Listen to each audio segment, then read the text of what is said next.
aujourd'hui. Je préside, c'est pour ça que Jean-Bernard a dit que j'avais plusieurs casquettes, je préside l'Observatoire national de la pauvreté et de l'exclusion sociale, dont un des membres est la Fondation Abbé Pierre, justement. Et je préside aussi les Semaines sociales de France, une vieille institution du catholicisme social, née dans le sillage, il y a plus d'un siècle, de Rerum Novarum. Et pour ces doubles motifs, je suis heureux d'avoir été invité pour un des enseignements de cette rencontre. Mais je vous l'avouerai, je suis un peu comme Zachée, si j'ose, vous m'intimidez. Et je ne suis pas très grand, donc je me suis mis non pas sur un arbre, mais sur une hauteur. Et vous m'intéressez. Et donc, je suis venu aussi vous écouter, et j'ai bien commencé ce matin. Je crois que je suis dans l'ambiance.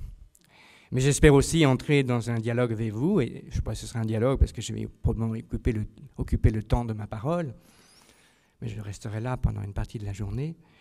Je voudrais aussi vous rejoindre avec mes mots, mon expérience sociale, politique aussi. J'ai passé 25 années de ma vie à la Commission européenne de Bruxelles auprès de Jacques Delors. Donc je voudrais essayer de vous rejoindre sur le titre de cette journée, « La charité, j'en rêve, donc j'agis ». Beau titre, tout un programme. J'en rêve, pour moi, ça veut dire que vous vous rattachez, en venant ici, à Paray-le-Monial, à l'aura, c'est-à-dire la belle image que la société a toujours dans notre société, que la solidarité a dans notre société, où se multiplient les associations qui s'appellent Sans frontières, Médecins sans frontières, Pharmaciens sans frontières, Éducateurs sans frontières, Juristes sans frontières, ça c'est très français, et qui signalent que nous sommes solidaires de toutes les détresses au-delà de nos frontières. Mais on parle aussi, spécialement en France, plus que dans d'autres pays européens, d'économie solidaire, de solidarité nouvelle contre le chômage. Et il existe même, j'y reviendrai à la fin de cette présentation, une charte des notaires solidaires. On ne verrait pas les études notariales être un lieu d'abord de solidarité, mais plutôt de préservation du patrimoine, conçue par l'association Habitat et Humanisme de Bernard Devers, qui, je crois, est un des participants à la rencontre d'aujourd'hui. J'en rêve, donc j'agis. La finalité de cette rencontre n'est pas spéculative. Les organisateurs m'en ont répété à plusieurs reprises. Ils savent que je suis un spéculatif.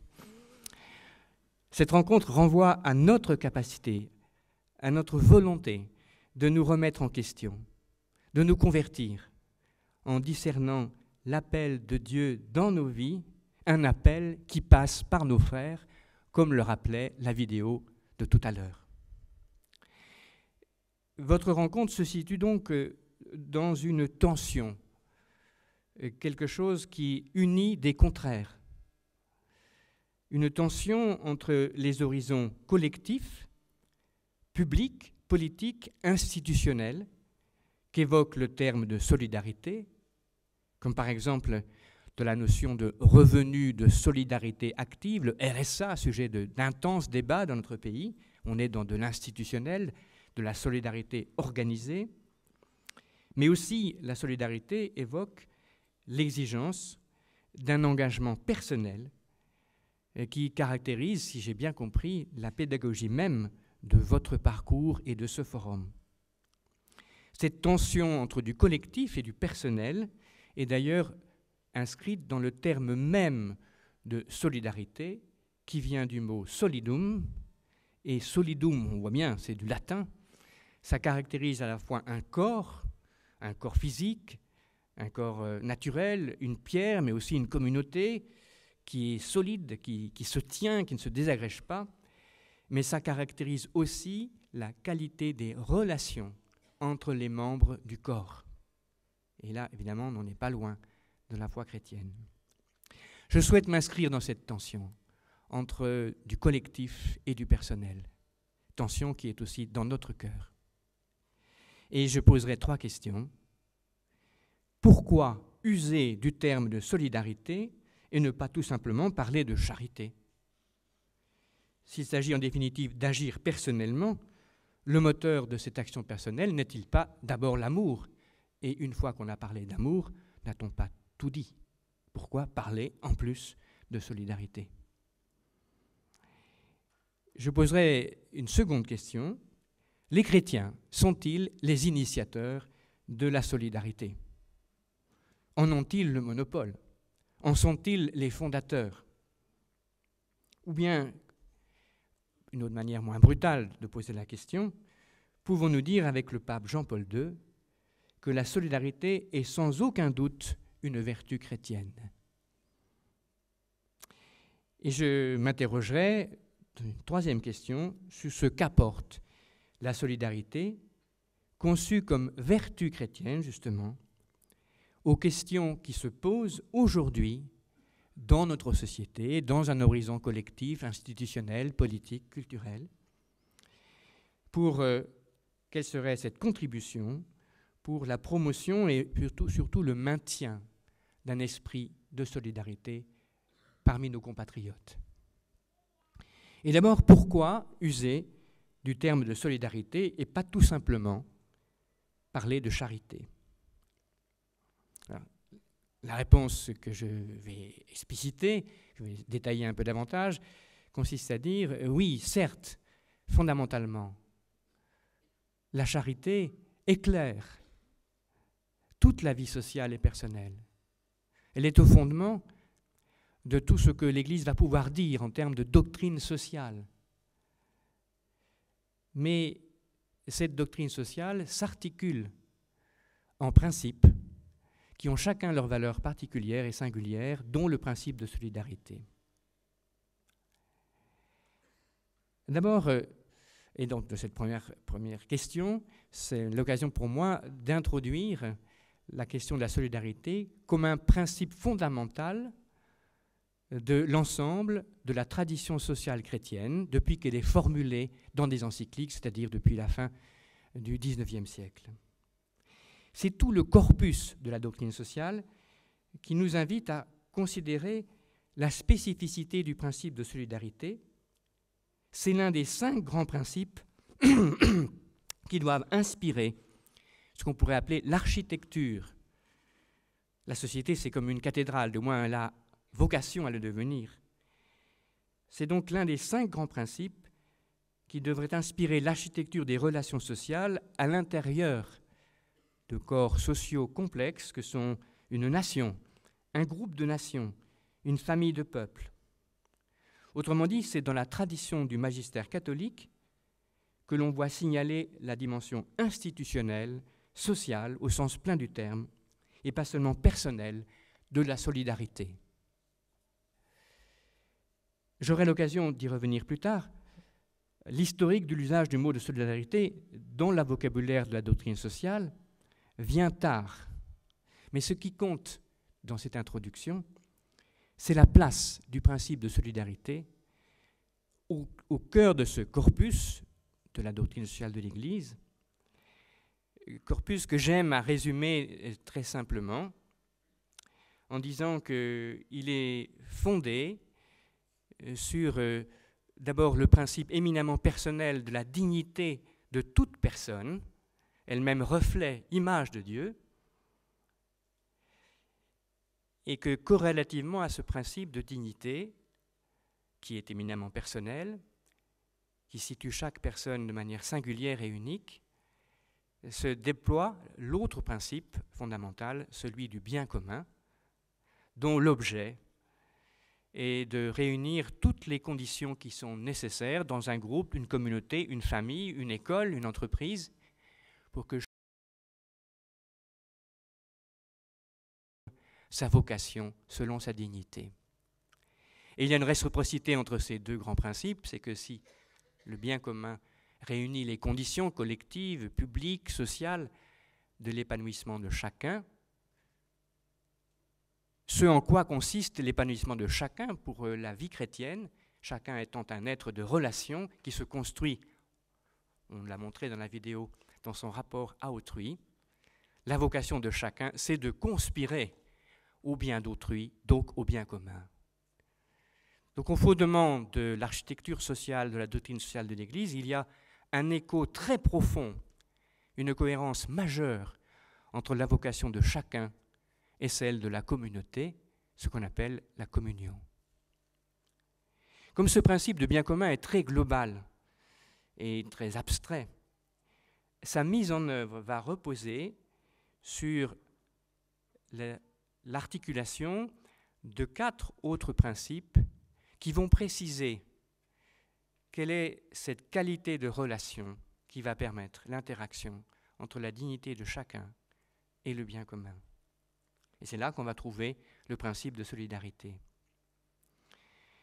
Le principe de destination universelle des biens est le premier, je ne vais pas m'y étendre, vous le connaissez bien, c'est un principe qui, en vue du bien commun, ordonne la question économique, la question de la possession des richesses, des patrimoines, des biens, à la finalité qu'ils doivent pouvoir servir à tous. Le droit de propriété est un droit humain fondamental, il fait partie de la dignité humaine, mais il est conditionné par le fait que toujours vient cette question, ce dont je suis propriétaire, me suis assuré que cela sert aussi au bien de tous. Le principe de subsidiarité est celui qui régit les relations entre les communautés de manière verticale à l'intérieur d'un groupe, d'une nation, d'une famille, d'une école, d'une entreprise. Il stipule que les communautés de rang supérieur, celles qui commandent, celles qui ont des responsabilités publiques importantes, ne doivent se concevoir qu'étant au service de l'épanouissement des communautés qui leur sont subordonnées. Donc c'est un principe du serviteur qui s'adresse à ceux qui exercent un pouvoir qui a évidemment une valeur politique majeure. Le principe de participation, c'est le réciproque. Certes, les responsables publics, les responsables d'entreprise, les pères et mères de famille ont un devoir d'être au service, mais corrélativement, ceux qu'ils servent ont aussi le devoir, par leur participation, à contribuer à l'épanouissement du service. Et c'est quelque chose que vous vivez, j'imagine, dans la communauté de l'Emmanuel constamment. Il n'y a pas seulement ceux qui commandent, et ceux qui commandent sont ceux qui servent, et ils ne peuvent vraiment servir que ceux qui sont servis se considèrent eux aussi comme serviteurs. Vient enfin celui qui nous intéresse, le principe de solidarité, qui lui organise les relations horizontales à l'intérieur d'une vaste communauté entre des sous-groupes de cette communauté de rang comparables. Par exemple, dans une communauté de nations, comme est l'Union européenne, que j'aime bien, les États sont de rang comparable. Ils sont d'égale dignité. Bien, leur relation dans l'architecture idéale d'une communauté européenne est une relation de solidarité, c'est-à-dire qu'ils ne sont pas là seulement passifs, les États, normalement, pour appliquer les règles communes, mais ils s'efforcent de le faire de telle manière que les plus faibles parmi les États puissent participer à la tâche de l'ensemble. C'est du moins la conception initiale de l'Union européenne. Malheureusement, dans les faits, nous n'y sommes pas toujours, mais telle est la fonction de la solidarité, c'est d'humaniser les relations entre égaux, entre pairs. Solidarité à l'intérieur d'un syndicat de la fonction publique. Solidarité des membres d'une même entreprise. Solidarité entre les chefs d'État et de gouvernement s'ils veulent ensemble assumer le défi de la COP21, c'est-à-dire d'un développement durable.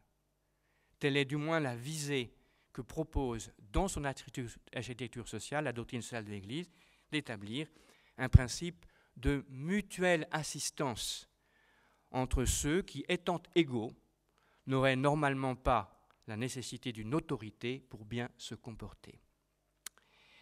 Mais que dit exactement ce principe de solidarité? Soyons plus précis. Il est très lié à une appréciation que l'Église catholique a faite très vite après la Seconde Guerre mondiale, c'est l'encyclique Mater et Magistra, que le développement des relations sociales humaines pour le bien dans des sociétés de plus en plus complexes s'accompagnait d'un processus que c'est Jean XXIII qui le nomme ainsi, de socialisation. L'amélioration du sort de chacun par la sécurité sociale, par des services publics de plus en plus nombreux, développe en même temps une interdépendance entre les personnes et une certaine forme de dépersonnalisation. Plus il y a des structures complexes, plus il y a des institutions, plus il y a de la sécurité sociale qui s'occupe de nous tout au long de notre vie, moins peut-être nous avons l'occasion d'être nous-mêmes actifs et présents les uns aux autres. Donc la socialisation, c'est à la fois une belle chose, c'est un progrès humain, mais c'est un progrès ambigu parce qu'il peut aussi affaiblir, appauvrir les relations interpersonnelles. Et il y a donc par conséquent un enjeu constant dans des sociétés complexes où nous sommes à la fois interdépendants mécaniquement les uns des autres, que cette interdépendance ne conduise pas à nous rendre ignorants les uns des autres et à méconnaître en particulier les effets de l'interdépendance sur les maillons faibles de la chaîne mécanique, sociale, économique qui nous rattache. Ne pas méconnaître les effets sur les maillons faibles, sur les pauvres, sur les pays pauvres, sur les migrants, de la chaîne de nos interdépendances, c'est cela que vient remplir le principe de solidarité, un principe donc profondément adapté à la complexité du monde, elle-même fruit de son évolution et de sa richesse.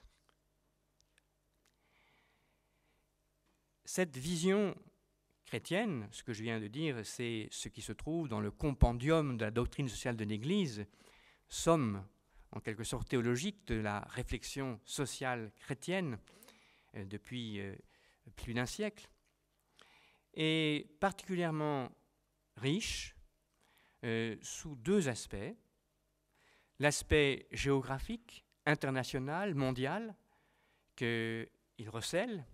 Les interdépendances, plus elles sont éloignées, plus nous parlons de pays que nous ne connaissons pas, mais qui, à travers la question de la biodiversité ou la question de la consommation d'énergie, la question des océans, nous sommes les uns les autres dépendants, même si le Canada peut s'estimer un État extrêmement attaché à la protection de l'environnement.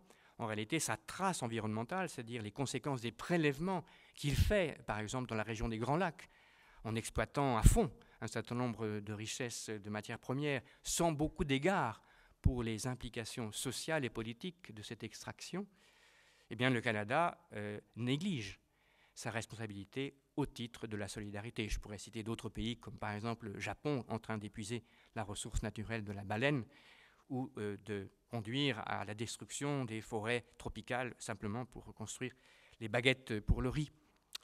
Donc la chaîne des interdépendances sur le plan mondial est de plus en plus forte, mais en même temps de moins en moins humaine, puisque plus nous sommes loin, moins nous sommes capables de les identifier. C'est ce qu'on appellerait la solidarité géographique horizontale, qui nous rattache humainement les uns les autres et nous fait un devoir, au sens de la conscience chrétienne, de combler par un effort d'attention aux autres, de redistribution des fonds, par exemple, ou des politiques, ce qui pourrait être nuisible aux plus faibles dans la chaîne de l'interdépendance, les pays pauvres, les personnes pauvres.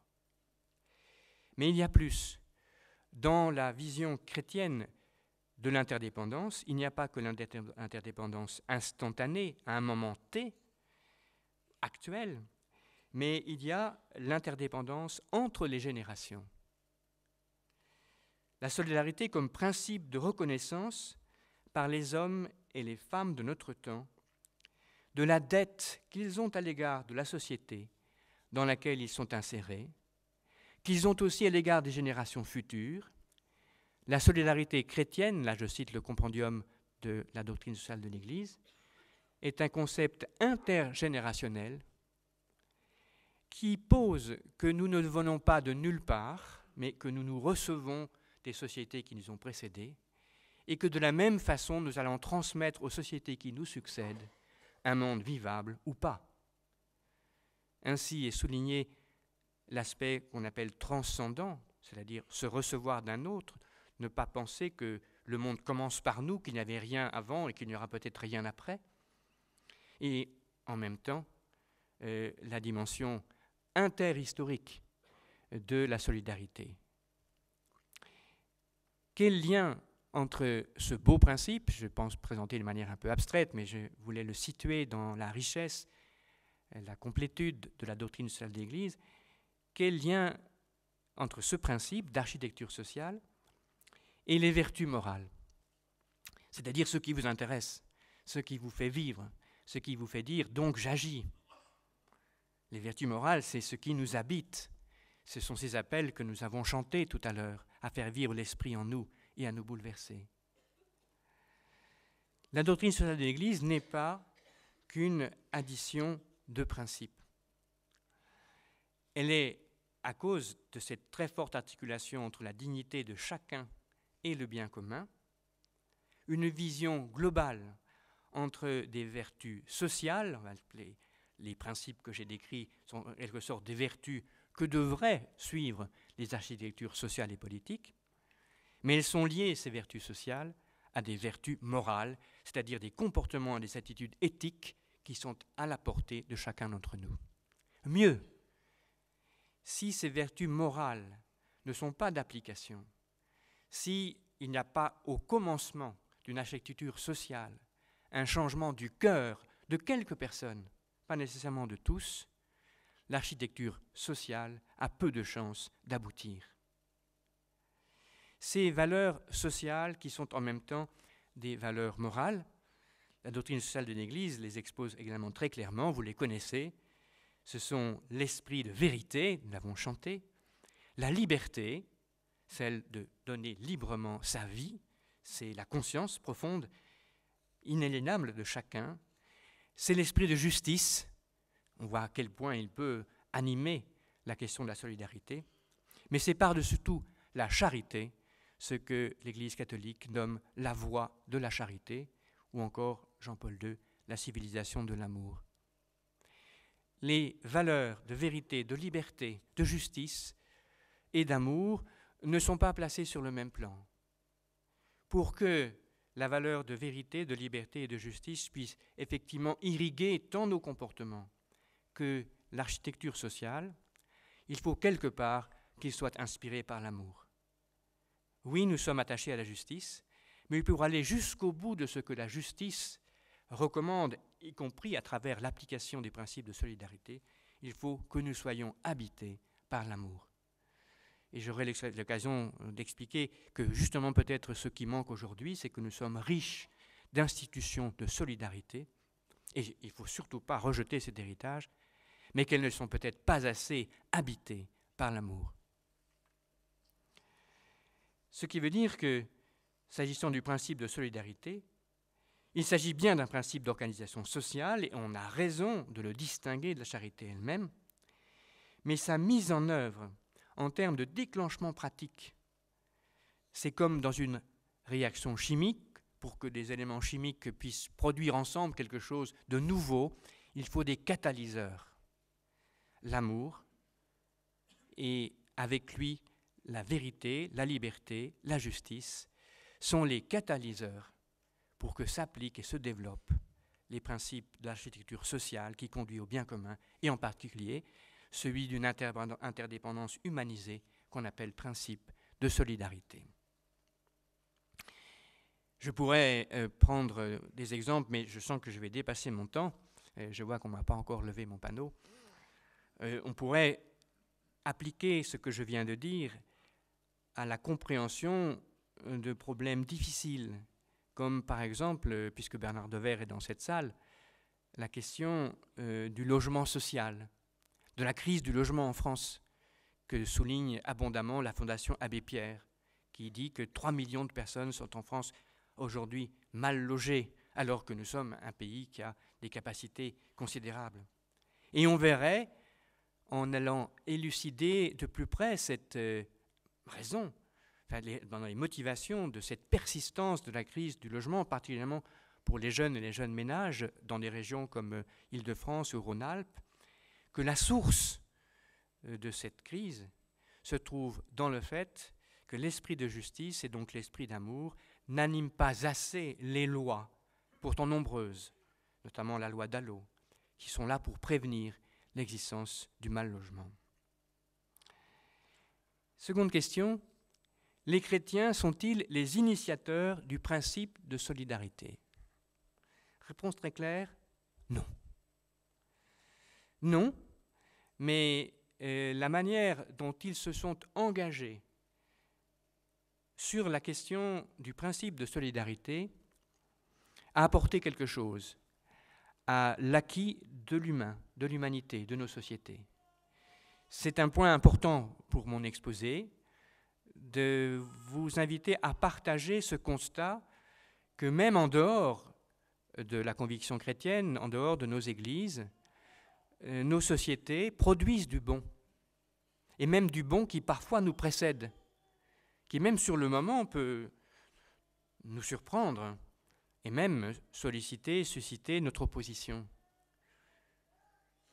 Et lorsque la communauté chrétienne constate ce bon à l'œuvre dans les sociétés qui nous environnent, elle en déchiffre la ressource, la source, et il lui arrive de la transfigurer. C'est ce qui s'est passé dans le cas de la solidarité.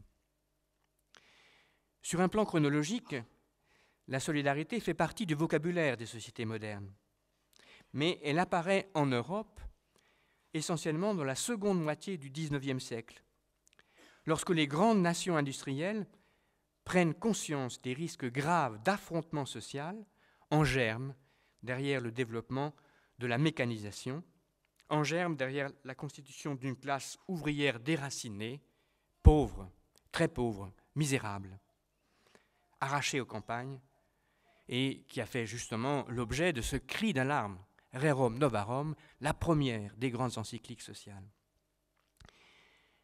Mais lorsque Rerum Novarum a été prononcé, le terme de solidarité n'y figure pas, et je vous expliquerai pourquoi.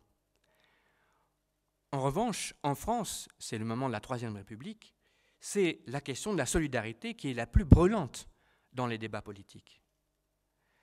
En fait, la question de la solidarité a été posée très tôt par la République, la première République naissante, qui, voulant se substituer à l'ancien régime, y compris sous le rapport de la charité, privilège de l'Église, et de l'aide aux indigents, la première République pose le principe d'une dette sacrée envers les citoyens démunis. Je lis un petit passage d'un rapport de l'ONPES, cet observatoire que je préside. Les révolutionnaires, constatant l'importance de la misère, mettent sur pied en 1790 un comité de mendicité présidé par le duc de la Rochefoucauld-Liancourt, un noble qui était du côté de la Révolution. Les travaux de ce comité indiquent « Tout homme, en naissant, a droit à la protection et au secours de la société. Là où il existe une classe d'hommes sans subsistance, là existe une violation des droits de l'humanité, là l'équilibre social est rompu.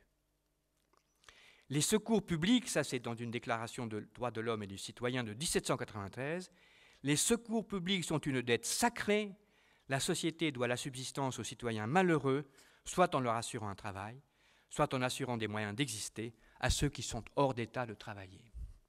En fait, la Révolution française, profondément libérale, ne va pas honorer ces principes. Elle ne va pas vraiment mettre en place un système de solidarité. Elle va de fait confier de manière aléatoire aux communes qui en ont les moyens le soin d'organiser des bureaux de bienfaisance. Ce faisant, on va tâcher d'écarter le rôle des paroisses. Et Frédéric Ozanam va se protester contre cette mise à l'écart du religieux, du social, du sociétal dans l'exercice de la solidarité. Il faudra attendre la Troisième République, les suites du drame de la Commune, pour voir le principe de solidarité théorisé par un immense sociologue français, qui n'était pas chrétien, Émile Durkheim, qui va construire le concept de solidarité autour de l'opposition entre une solidarité qu'il appelle mécanique, de proximité, la solidarité instinctive dans les petites communautés rurales que l'on a vis-à-vis de gens qui sont proches de nous, dont on connaît les familles, qui partagent notre sort.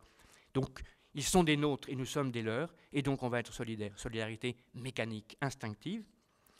Et donc Durkheim va dire que dans les sociétés complexes, industrialisées, où la chaîne des interdépendances est très longue, il va être nécessaire pour que ces sociétés subsistent et ne soient pas détruites par les inégalités qu'elles provoquent entre la classe ouvrière et la classe dirigeante, pourtant membres d'une même chaîne, il va falloir organiser une solidarité publique qu'il appelle solidarité organique, destinée foncièrement à éviter l'opposition, les tensions entre les membres d'une même société, mais qui s'ignorent désormais comme étant communs, ayant un horizon commun. On va voir que cette définition de la solidarité, c'est tout à fait proche de celle que la doctrine sociale de l'Église a repris, humaniser les interdépendances. En fait, le premier à l'avoir formulé, c'est Émile Durkheim. Et le premier à l'avoir mis en place, concrètement dans des institutions qui vont devenir celles de la sécurité sociale, mais qui commencent sous la Troisième République, c'est un homme politique, Léon Bourgeois, qui est un radical, donc pas du tout un chrétien. C'est lui qui va faire poser les premiers prémices de ce qui va devenir, mais avec la contribution de nombreux syndicats chrétiens, de patrons chrétiens, spécialement entre les deux guerres, ce qui est aujourd'hui le système de la sécurité sociale, ce qu'on appelle le modèle social français, mais ça vient de loin. Et, rendons à César que est à César, c'est venu d'une réflexion de la République sur ses manquements et sur ce qui a conduit au désastre de la Commune. En même temps, dans ce même temps, la doctrine sociale de l'Église se développe, 1891, mais au départ, elle ne parle pas de solidarité. Elle parle d'amitié entre les personnes, entre les groupes. Elle parle de charité sociale, ça c'est Pie XI. Celui qui a vraiment établi le principe de solidarité, c'est le pape de Solidarność, c'est Jean XXIII. Pardon, pas Jean XXIII, c'est Jean-Paul II. Jean-Paul II et le principe de la solidarité tel que je vous l'ai exposé l'est fondamentalement dans l'encyclique Sollicitudo Socialis, la seconde encyclique sociale du pape Jean-Paul II, qui date de 1988.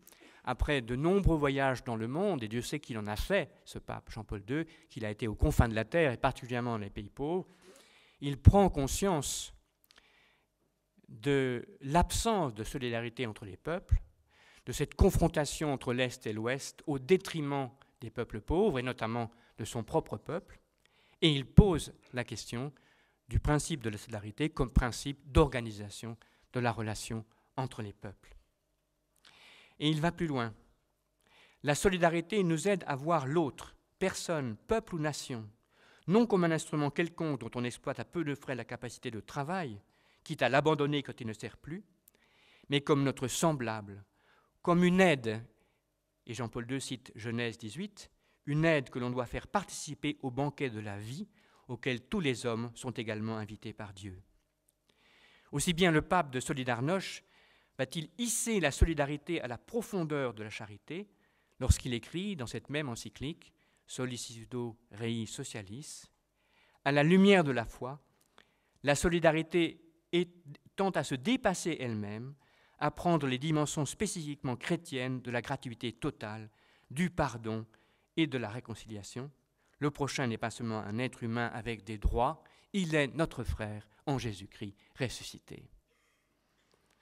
Quand on lit l'épître aux Éphésiens, si vous l'avez encore en tête, celui de l'Ascension, on voit qu'il commence par une invitation aux chrétiens à bien se comporter, à se comporter en frères, à pratiquer l'esprit de charité et de paix en toutes choses, à ne pas chercher leur intérêt, à ne pas imposer leur autorité, bref, à créer par leur comportement un lien au niveau où ils sont avec les personnes qui les entourent. Mais ce même épître se poursuit de manière eschatologique, grandiose, à l'échelle de l'humanité, puisque dans la fin du même épître, Paul nous indique que cette attitude est celui qui fait de nous des membres du corps du Christ appelé à rassembler dans sa totalité, dans une unité définitive contre tout ce qui l'a divisé, l'humanité tout entière, celle d'hier, d'aujourd'hui et de demain. Donc, oui, l'Église catholique n'a pas la paternité du principe de solidarité. Elle en donne même une formulation qui est extrêmement proche de celle qui a été celle de grands républicains, mais qui s'estimait loin de l'Église. Mais ce qu'elle va apporter en propre, et que peuvent partager des hommes et femmes qui ne sont pas nécessairement de notre foi, qui ne la connaissent plus, qui en sont éloignés, c'est un lien très fort entre sa dimension sociale, que tout le monde reconnaît, et sa dimension morale, qu'on a tendance à oublier. Elle va dire qu'il y a une unité indéfectible, une unité qui est de l'ordre de la transcendance. Et la transcendance, ce n'est pas quelque chose que les seuls chrétiens peuvent croire. Nous n'imposons pas notre existence à la société.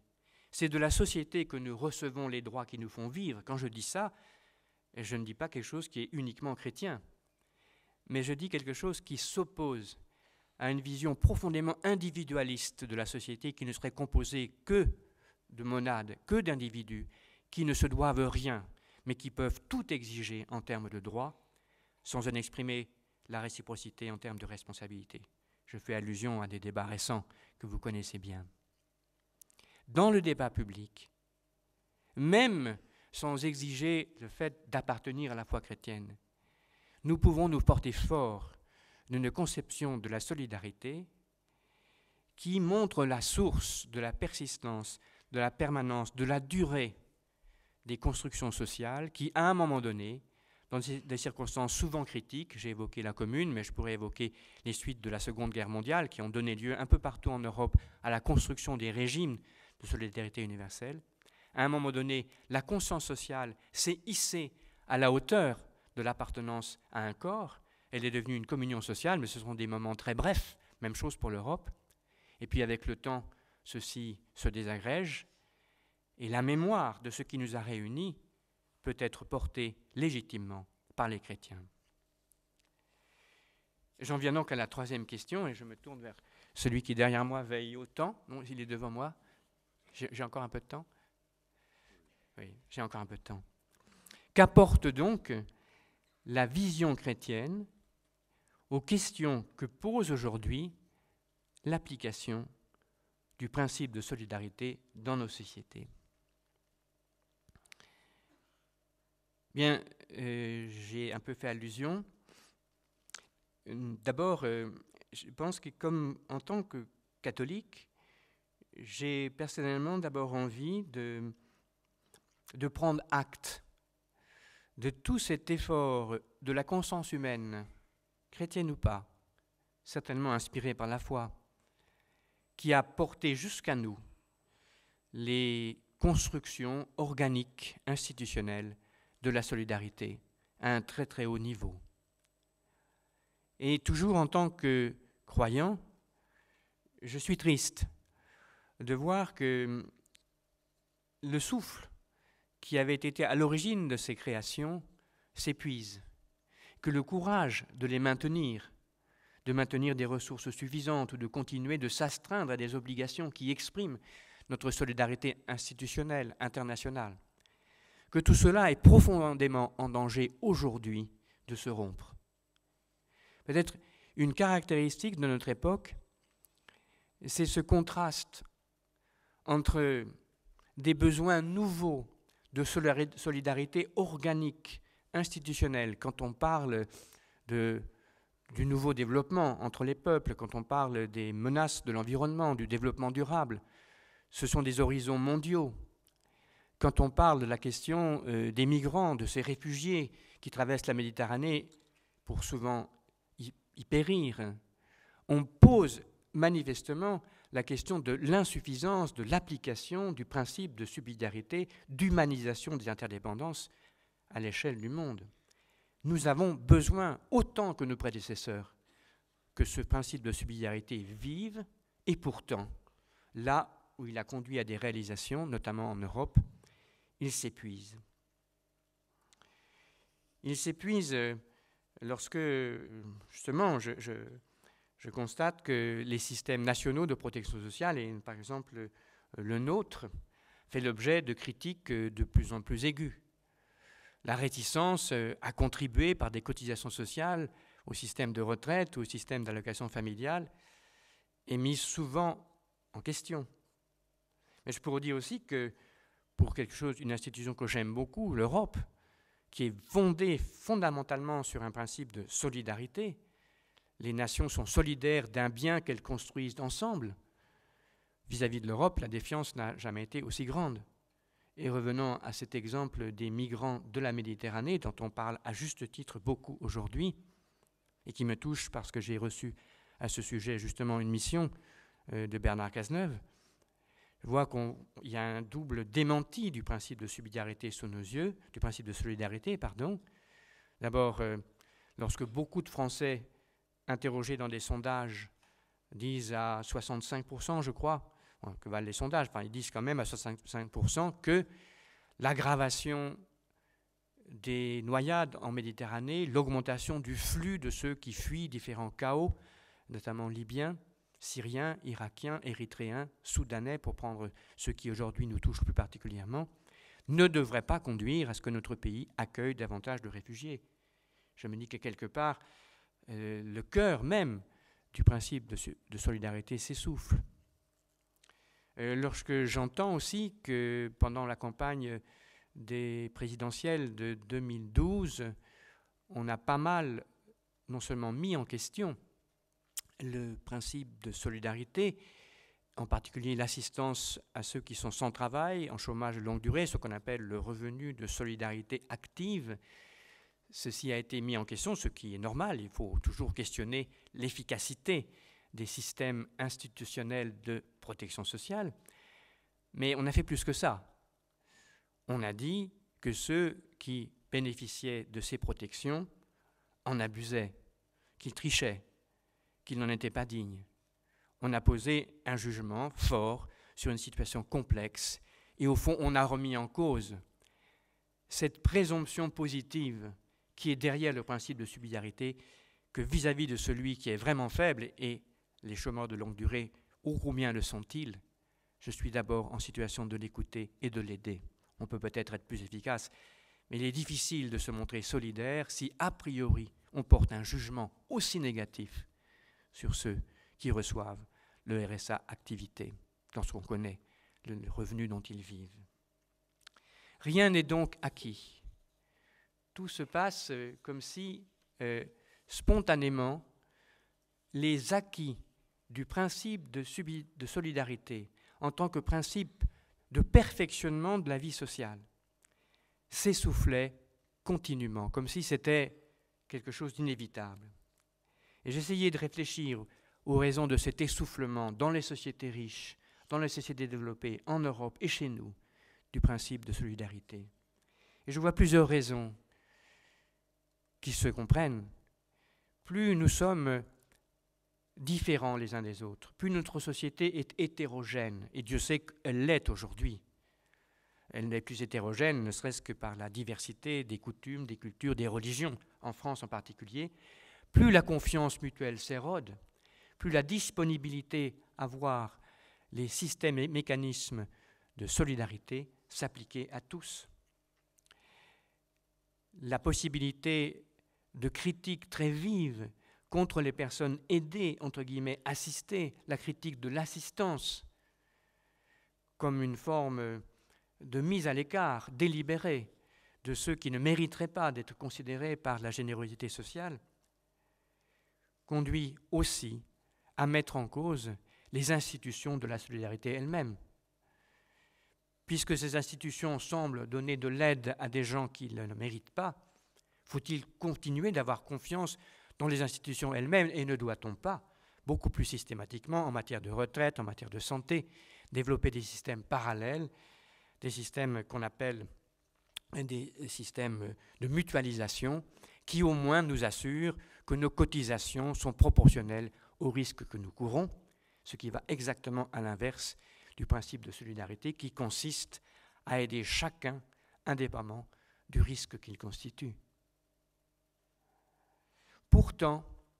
Pourtant, et c'est là que les choses sont compliquées, l'aspiration à la solidarité reste profondément enracinée dans le cœur de chacun.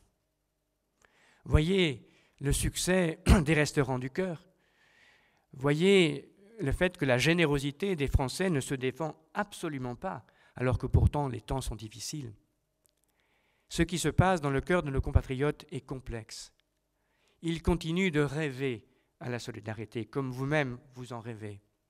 Mais ils ne croient plus aux institutions publiques en charge de la distribuer, institutions qui pourtant jouent un rôle essentiel pour préserver de la pauvreté et de la misère et de bien d'autres choses. Il y a donc une espèce de rupture dans la société elle-même entre ce à quoi elle aspire et ce qui pourtant la préserve de la désagrégation, de la mort. Nous sommes là, comme chrétiens, pour être attentifs à cette rupture.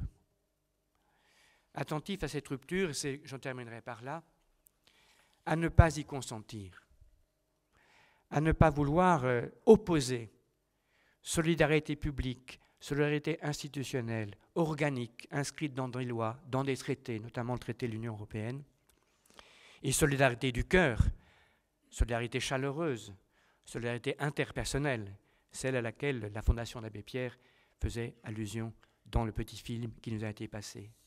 Au contraire, il s'agit pour nous de redonner par le souffle de la charité, par notre propre engagement, de la confiance entre les citoyens et à travers cette confiance, de les aider à être encore eux aussi des soutiens de la solidarité organique qui fait le lien social.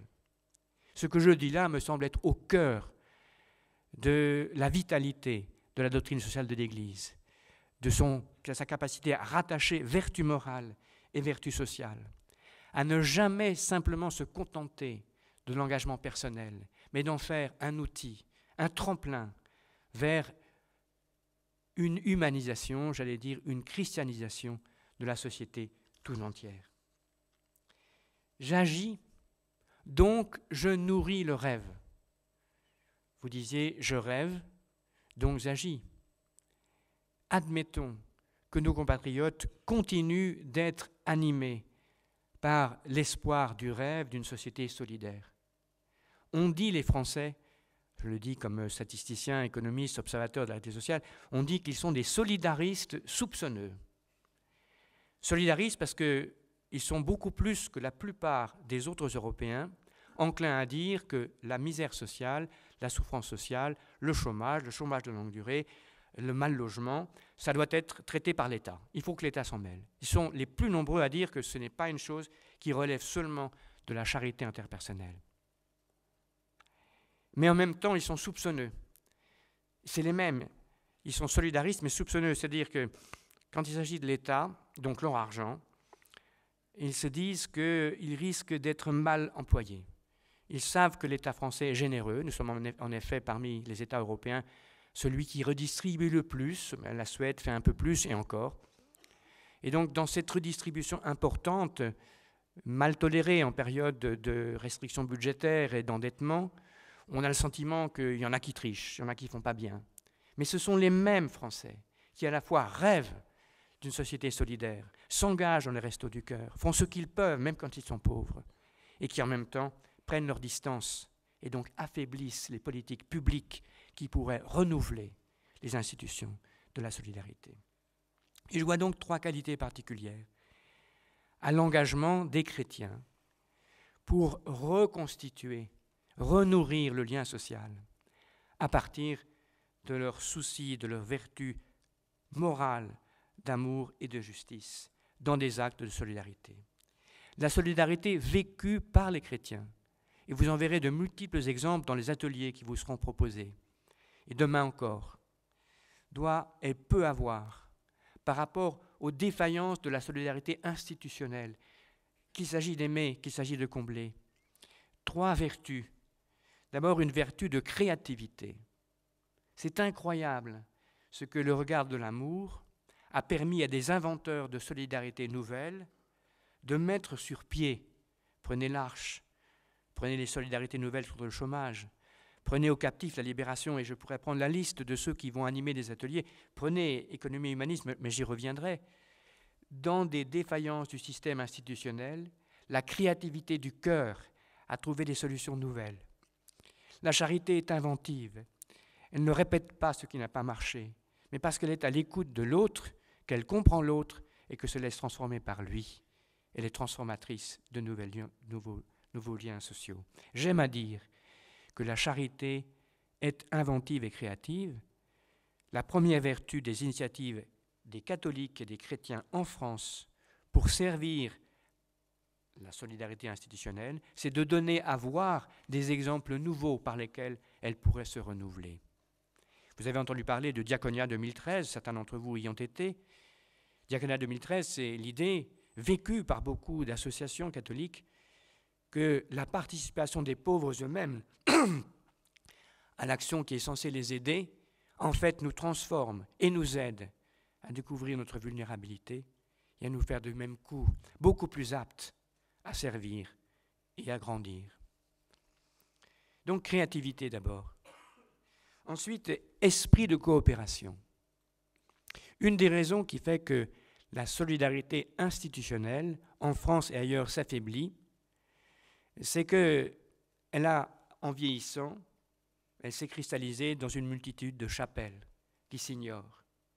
On est en grand danger quand on est un professionnel de l'action humanitaire, de l'action sociale, de l'action diaconale, de s'auto-justifier, de s'auto-proclamer celui qui détient la vérité. Que disait le pharisien quand le publicain était derrière lui? Sinon qu'il se glorifiait du bien qu'il faisait aux pauvres et se considérait lui-même comme celui qui détenait la vérité. Ces manières de faire opposent les unes aux autres les organisations charitables, les chrétiennes, les pas chrétiennes, les publiques, les pas publiques, et tous ceux qui sont dans un conseil général ou dans un conseil régional en charge d'animer l'action publique savent à quel point ils ont affaire devant eux à des chapelles qui cherchent aussi des subventions et ne travaillent pas aussi facilement que cela au service du bien commun. Étant actuellement engagé sur la question de Calais et des migrants, je constate au contraire à quel point la coopération des associations qui sont sur le terrain au service des migrants et des exilés, tant catholiques, le Secours catholique qui est probablement la plus importante, que Médecins du Monde, qui n'est pas du tout catholique, qui est pluraliste, qui se veut pluraliste, mais aussi des associations traditionnelles propres à ce terroir du Nord-Pas-de-Calais, travaillant ensemble, ont réussi à bouleverser, à émouvoir les pouvoirs publics pour conduire à une initiative comme il ne s'en est pas fait depuis 20 ans, à savoir le ministre de l'Intérieur, a mandaté un préfet, et puis moi-même, pour réfléchir, proposer des solutions de long terme, inspirées par l'expérience de ces associations. L'esprit de coopération peut bouleverser la manière de faire la solidarité, y compris sur le plan public, dépasser nos frontières, ne pas s'estimer le patron parce qu'on a trouvé quelque chose de bien et qu'on est engagé à fond. Trouver quelque chose de bien dans d'autres organisations, c'est au cœur de la valeur de l'amour appliqué au principe de solidarité. Enfin, la solidarité vécue par des chrétiens, et je vais enfin parler de habitat et humanisme, a la propriété d'être communicative. Nous ne nous satisfaisons pas d'être nous-mêmes solidaires. Nous ne nous satisfaisons pas d'agir pour la solidarité. Mais nous sommes habités aussi par le souci que tous puissent agir pour la solidarité. La perspective du bien commun, notamment à travers le principe de participation que j'évoquais, veut que chacun d'entre nous, qui compose le corps social, soit aussi à même de s'accomplir par l'engagement de solidarité.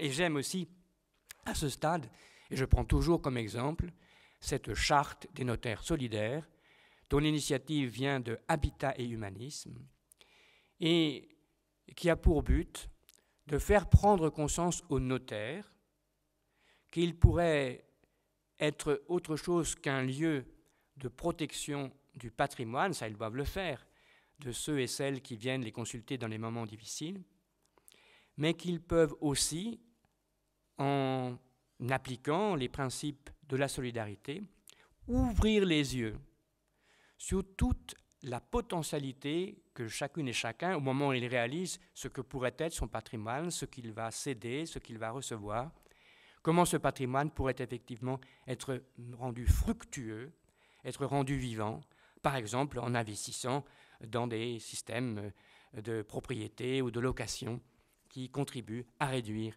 la crise du logement social. Une charité qui éclaire par sa créativité, par son esprit de coopération et de justice, par sa communicativité, une vie solidaire, sociale, en difficulté aujourd'hui, telle est la contribution irremplaçable que la conviction chrétienne peut apporter à notre société. J'espère que vous le découvrirez dans les ateliers. Je voudrais, de cette façon-là, et j'en terminerai, vous dire quelque chose qui me tient à cœur et qui était, je crois, présent dans cette intervention et qui est aussi l'enjeu des Semaines sociales de France.